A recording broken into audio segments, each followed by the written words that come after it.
Je comprends pas, j'étais persuadé d'avoir lancé l'enregistrement. Du coup, j'ai pour rien, mais on va revoir ça ensemble. Pas de souci, on le refait. Prise numéro 2, je vais l'enregistrer. Ok, super. Donc, une voiture en accélération uniforme part du repos et atteint une vitesse de 20 mètres par seconde en 15 secondes. Les roues ont un rayon de 0,3 mètres. J'ai regroupé les données. Initialement, on est au repos, du coup, la vitesse initiale c'est 0. La vitesse après 15 secondes c'est 20 mètres par seconde, on la donne. Le rayon des roues c'est 30 cm, on le donne. Et les inconnus, c'est quoi? On demande la vitesse angulaire finale des roues et l'accélération angulaire des roues et après le déplacement angulaire.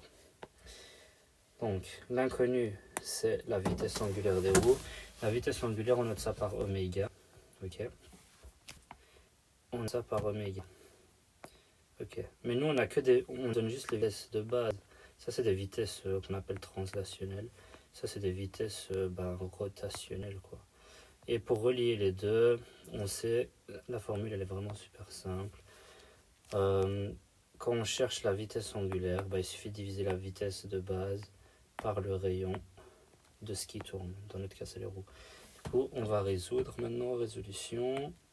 Ok.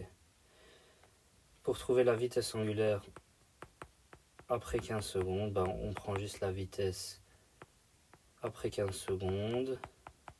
On divise ça par le rayon des roues. La vitesse après 15 secondes, c'est 20 mètres par seconde, on la donne dans l'énoncé. Tu fais 20 divisé par le rayon des roues qui est 0,3. Du coup, ça c'est pour le point A. Pour le point B, on nous demande l'accélération angulaire. L'accélération angulaire, ok, dans votre formulaire, vous la notez aussi. C'est égal à l'accélération de base divisé par le rayon des roues seulement aussi. Du coup, alpha, ça va être égal à l'accélération divisé par le rayon des roues. Et l'accélération, c'est quoi? Une accélération, on n'oublie pas que c'est une variation de vitesse dans le temps, c'est delta V sur delta T. Dans notre cas, l'accélération, c'est... on passe de 0 à 20 mètres par seconde, du coup, le delta V, c'est 20 moins 0, divisé par le temps qu'on a mis pour aller à 20 mètres par seconde. On a fait ça en 15 secondes, du coup, c'est 20 divisé par 15 d'accélération. Je recopie 20 divisé par 15 et on divise ça par 0,3 le rayon des roues et vous avez l'accélération angulaire. L'accélération angulaire elle est trouvée, la vitesse angulaire après 15 secondes elle est trouvée également. La dernière étape de cet exercice c'est que vaut le déplacement angulaire pendant l'intervalle de temps de 15 secondes. Le déplacement angulaire, j'espère que vous avez regardé l'exercice précédent. On parlait de trajectoire avec x et y. En fait, ici, il y a quasiment pareil. En gros, le déplacement angulaire, il est donné par l'angle qu'on a de base, l'angle initial, plus la vitesse angulaire initiale, fois le temps, plus l'accélération angulaire, fois t carré sur 2. La formule est assez similaire à... On se rappelle qu'on avait x de t qui est égal à x0 plus v0t plus a t carré sur 2. Là, on a pareil, mais c'est juste que c'est des vitesses angulaires et des angles.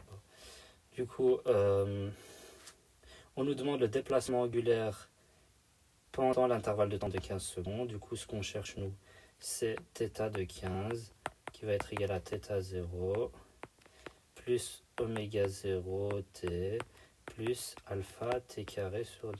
Enfin, 15 au carré sur 2. On doit remplacer t par 15. My bad. Hop. Je voulais utiliser la technologie, mais la technologie ne veut pas de moi. Ah non, ça va. Oméga 0 fois 15. Ok. J'ai juste remplacé t par 15 pour aller de là à là. θ0, c'est l'angle que nos roues font initialement. Ça, c'est 0. On n'a pas de données à propos de ça. Je vais faire une ligne, vraiment une ligne oblique. Voilà, c'est possible. La vitesse angulaire initiale des roues, elles sont à l'arrêt, les roues, du coup, elles n'ont pas de vitesse. Et l'accélération, on la connaît, on vient de la trouver du point précédent, c'est 20 divisé par 15 divisé par 0,3. Du coup, il suffit de remplacer 20 divisé par 15 divisé par 0,3. On multiplie ça par 15 au carré sur 2. Et on a le déplacement angulaire après 15 secondes. Fin de l'exercice. Je vais quand même...